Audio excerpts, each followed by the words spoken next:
ሄለን አምርራለች። ሄለን እንደምታይዋት ዛሬ ቲክቶክ ላይ ጌም አላት። በጌሟ ሰዓት ላይ ቬሎ ይቀደዳል ብላ አውጃ ነበረ። አበባውም አልቀረም፣ ዛሬ አበባውን መጥቷል። የኔ እናት እኔ በጣም ነው ያሳዘነች። የእውነተኛ ፍቅር ነበራት ማለት ነው ከኢሱ ጋር ማለት ነው። ኢሱን እንግዲህ ጥሩት ይምጣ። ይህ ቬሎ ልቀድ ነው፣ አበባውም ዛሬ ሰባብሬ ልጥለው ነው፣ የመጨረሻ ቀን ነው እያለች ነው። ኢሱስ የዘቢባ ባለቤት ይመጣ ይሁን አይመጣም? እግዚአብሔር ይወቅ። እኔ እውነት ለመናገር አሳዝናኛለች። የሆነ ዘፈን አላት ብቻዬን እየሄድኩኝ የሚል ዘፈን፣ በቃ እሱ ዘፈን ያስለቅሳታል ሁላ ማለት ነው። በጣም ተፈቅረው ነበር ማለት ነው። ፍቅር ሀያል ነው በነገራችን ላይ። እውነተኛ አፍቃሪ ይጎዳል። እውነተኛ አፍቃሪ ያ ሰው እድሜ ልክ ይወደዋል፣ ግን በቃ እሱ ግን ሌላ ወዶ ህይወቱን መርተዋል ማለት ነው። በጣም ያሳዝናል። በነገራችን ላይ እኔ ሄለን በጣም ነው ያሳዘነችኝ። የእውነቷ ከሆነ ማርያምን በጣም ነው ያሳዘነችኝ። ግን የውሸትም አይሆንም። ካልጠፉ ወንዶች ሁላ ኢሱ ላይ እንዴት ልትመጣ ቻለች? አትመጣም በፍጹም ማለት ነው። እና እውነተኛ ታሪክ ግን ያላቸው ይመስለኛል። ይህን ሁሉ ቅጥል ድብን ያደረጋት የእሱ አለማመን ነው።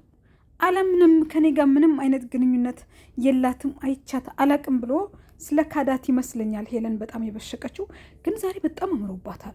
ሱብሃን አላህ። ሴት ልጅ በነገራችን ላይ አለባበስና ሜካፕ ነው ማለት ነው የሚቀይራት። ሁሌም ቆንጆ ናት ሄለን፣ ግን ዛሬ ደግሞ የበለጠ ፏ ብልጭ ብላ መጥታለች።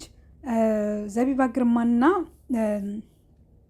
ኢሱ ይምጡ፣ እዩ፣ ታብታቢ ያድርጉ፣ ሼር ያድርጉ፣ ጊፍትም ይስጡኝ እያለች ነው ሄሉዬ ማለት ነው። ሄሉዬ እንግዲህ መልካም እድል እመኝልሻለሁኝ። ጌሙን እንድታሸንፊ ምኞቴ ነው። እውነት ለመናገር ብታሸንፍ ደስ ይለኛል። ደግሞ ታሸንፋለች፣ ጊፍተር አላት።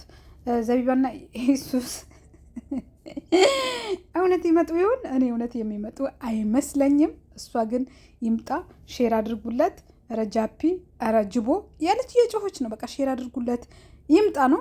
እኔ እውነት ለመናገር የሚመጣ አይመስለኝም፣ ግን አይመጣም። ያው ማየት ያያታል። የት ይቀራል? ቢያያት አይደል እንዴ ስሜን ያጠፋችኝ ነው ብሎ በቀደም ላይቭ ላይ ወጥቶ የተናገረው። አኬድ ማየት ያያታል። የተቆራረጠ ቪዲዮም ቢሆን ያያል። ግን እኔ የሆነው ሆኖ ግን ያው እነሱ ሁለቱም ተዋደው በትዳር አብረው የሚኖሩ ሰዎች ናቸው። በመሀላቸው ግን ንፋስ እንዳይገባ። እውነት በትዳር መሀል ንፋስ ሲገባ ያስጠላል። በነገራችን ላይ ለምን የልጆች አባት ናቸው። የልጆች አባት ስለሆኑ ማለት ነው። ቤተሰብ ምን አላችሁ እናንተ? ዘቢባ ትመጣ ይሁን ጊፍት ሰጣት ይሁን? የኔ ጥያቄ ይሄ ነው። እና መልካም እድል ሄሉዬ፣ አይዞሽ፣ አታልቅሺ። እግዚአብሔር የፈቀደውና እግዚአብሔር የወደደው ነው የሚሆነው። አንዳንዴ በህይወታችን ውስጥ በነገራችን ላይ የእግዚአብሔር ፍቃድ የሌለበት ሰው ከህይወታችን ሲወጣ ማመስገን ሲገባን እናለቅሳለን። መጸለይ ሲገባን ደግሞ ያ ሰው ያሰብን እንኖራለን ማለት ነው። ያ ግን መሆን የለበትም። ለምን? ያ ሰው አንድ ነገር ወዶ ነው የሄደው። እኛን ጠልቶ ሄደዋል። ከውስጣችን ማውጣት፣ ስለዛ ሰው አለማሰብ፣ አለመጨነቅ፣ በቃ አለም 9 10 አትሞላም ብሎ ማለፍ ነው ማለት ነው። እኔ የምር አሳዝናኛለች ሄሉ። ፍቅር በነገራችን ላይ እድሜ ልክ እውነተኛ ፍቅር ለምን እንደሆነ አላውቅም። ብዙ ጊዜ የእውነት የምናፈቅረውን ሰው አናገባው። ለምንድን ነው ይሄ ነገር የሚሆነው? እኔ ግራ ይገባኛል። ብዙ ሰው የእውነት የሚወደው ሰው የእውነት የሚያፈቅረው ሰው ከሱ ጋር አይቆይም። ያ የእውነት የምንወደው ሰው ከሌላ ሴት ጋር ሲንዘላዘል ነው የምናየው። እና ይሄ በጣም የሚያሳዝን በጣም የሚሰብር ታሪክ ነው። ምናልባት ይመስለኛል እኛ አፈቀር ነው እንጂ እግዚአብሔር ፍቃድ የለበትም ብዬ ነው ማስበው። ሄለን እንዴት አያችኋት ዛሬ? አይ ሄሉ፣ አይ እሱ ፍቅር አያረጅም። አሁን ይሄ ታሪክ እኮ የቆየ ነው። ዘቢባን ካገባት ራሱ አንድ 4 ዓመት ይሞላዋል ብዬ አስባለሁኝ። ግን እስከ ዛሬ ትወደዋለች ማለት ነው። እስከ ዛሬ ቬሎ በስነ ስርዓት አጣጥፋ አስቀመጠችው። የአበባ በነገራችን ላይ የቆየ አበባ ነው። አሁን የወጣ አበባ አይደለም። እቺ የያዘችው አሁን ላይቭ ላይ ሆና የያዘችው አበባ የቆየ አበባ ነው ማለት ነው። ስለዚህ በየጊዜው ይወጣል ይገባል ማለት ነው። አበባው ታሪክ አለው።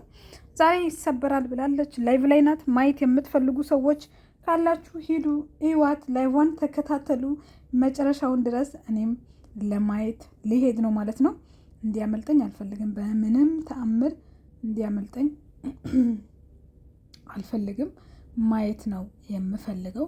ሄሉዬ የኔ እናት አይዞሽ፣ እግዚአብሔር መልካም ነው። እኛ ሰዎች የእግዚአብሔር ፍቅር ቢኖርን እግዚአብሔርን ሰው እንደወደድን ሰው እንዳፈቀርን እግዚአብሔርን ብናፈቅር ኖሮ የት በደረስን። ግን በቃ አንዳንዴ የማንወደው ሰው ህይወት ላይ እንወጥቅና ያ ሰው አይወደንም፣ እኛ እንወደዋለን፣ ግን ተሰነካክለን እንቀራለን። በተቻለን አቅም ወደ ፈጣሪ ጸልዮ ከእግዚአብሔር ጋር ተገናኝተው መኖር ነው የሚሻለው ባይነኝ እኔ በበኩሌ ማለት ነው።